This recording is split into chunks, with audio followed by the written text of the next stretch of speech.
let's talk about what Italy did, and then we'll go into Australia as well. So Sure. let's first do Italy. This is March 9th. Italy slaps facial recognition firm Clearview A.I. with a $20 million fine.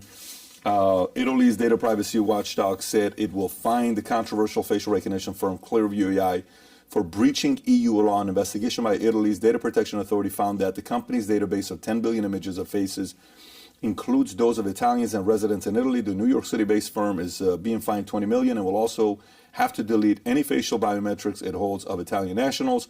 This isn't the first time that the beleaguered facial recognition tech company is facing legal consequences. The UK Data Protection Authority last November fined the company $22 million after finding its practices, which included collecting selfies of people without their consent, from security camera footages or mugshots, violate the nation's data protection laws. The company also has been banned in Sweden, France, and Australia.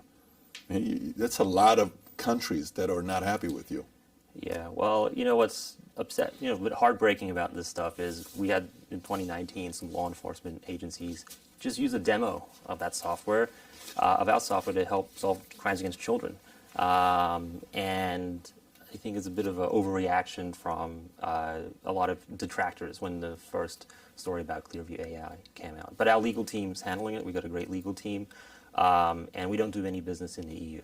So, there's no jurisdictional argument for that. And again, the legal team is handling it. I think they're overdone.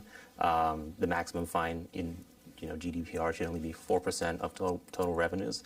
4% of total that's revenues. what the law says, right? Right. And they've gone overboard. And but the heartbreaking part is 4% per case. No, that's the total max. But anyway, my point is, again, I'm not the legal team, so I shouldn't be talking about this. No, I get that. But what I'm asking. But my point is. No, hang on one second. Let me ask this question here. So, just for my own reasoning to know this, as a guy that runs businesses, is it 4% total, or 4% Italy, 4% Australia, 4% XYZ, where if 100 countries do it, could be 400%?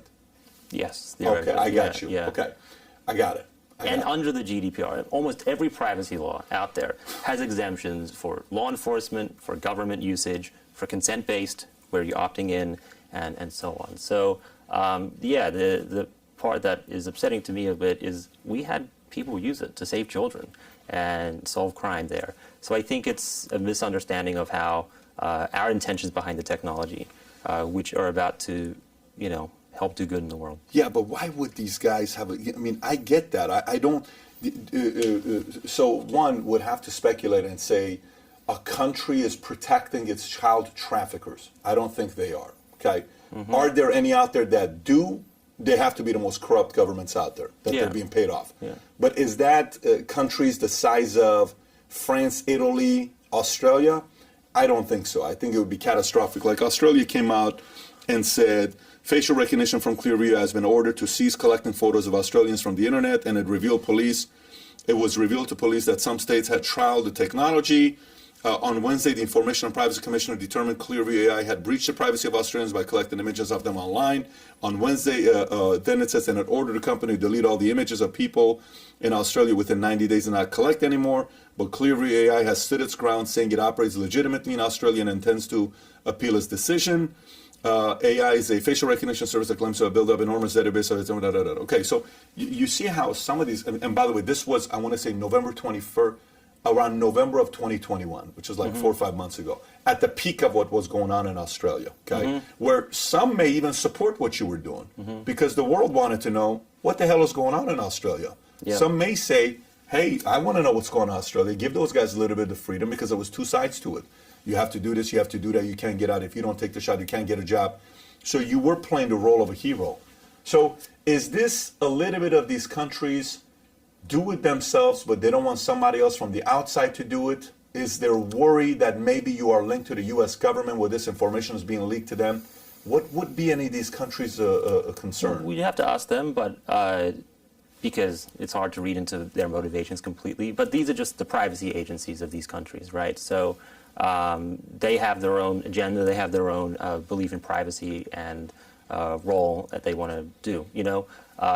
We hope that we can engage in a debate and just help educate, because again, a lot of these laws do have exemptions for governmental use. They have exemptions for national security, and that's our intention. And I don't think they want to be seen as people enabling child traffickers, these privacy commissioners in these countries. So our work has been focused on countries who do need us. In the U.S. there's a lot of need, and most recently in Ukraine, it's been used very successfully. You reached out to them as you said you will give it to you at free of charge to use it. Did they accept it? Did they? Yeah, so about, I think, maybe 2 or 3 weeks ago, as a company, we're seeing all the horrific stuff that came out of Ukraine, and noticed that we thought there's certain situations where we could be helpful. One is helping identify dead Russian soldiers or Ukrainian soldiers, and so the technology can work on faces that are deceased. Another one is helping in humanitarian refugee situations to help verify identity if people don't have identity cards with them.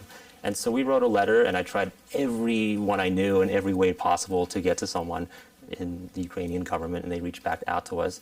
And it's being used in multiple agencies now, and I've gotten a lot of successful emails coming back saying, thank you so much. This is speeding things up in terms of verifying people.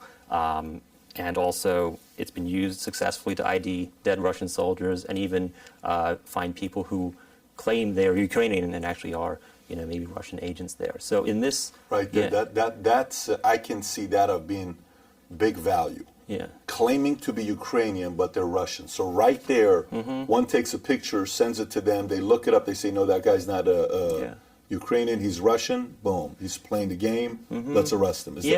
I mean, that's some of the use cases that we laid out in the letter, and we've heard amazing feedback, and we're waiting to hear more of it before we can talk more about it. But it's something that means a lot to us as a company, and to me personally. I help set them up with accounts and train them, and part of our value propositions, we do have about at least 2 billion photos from Russian social media, right?